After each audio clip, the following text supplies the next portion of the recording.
মঙ্গলবার ও শনিবার সন্ধ্যে 6টা থেকে।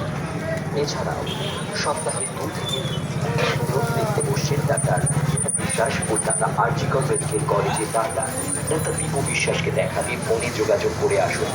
যে কোনো রকম ব্যথা, শারীরিক যন্ত্রণা, স্ট্রোক, প্যারালাইসিস, কোমর ব্যথা, ঘাড় ব্যথা, স্পন্ডিলাইটিস, হাঁটু ব্যথা, যে কোনো শারীরিক ব্যথাতে সুচিকিৎসা সুপরামর্শ দিচ্ছেন ডাক্তার দীপু বিশ্বাস। বাত ও ব্যথারোগের বিশেষজ্ঞ ডাক্তার কলকাতা আরজিকর মেডিকেল কলেজের সুচিকিৎসক ডাক্তার দীপু বিশ্বাস বসছেন সপ্তাহে 2 থেকে 3 দিন। তাই ডাক্তার দীপু বিশ্বাসকে দেখাতে ফোনে যোগাযোগ করুন।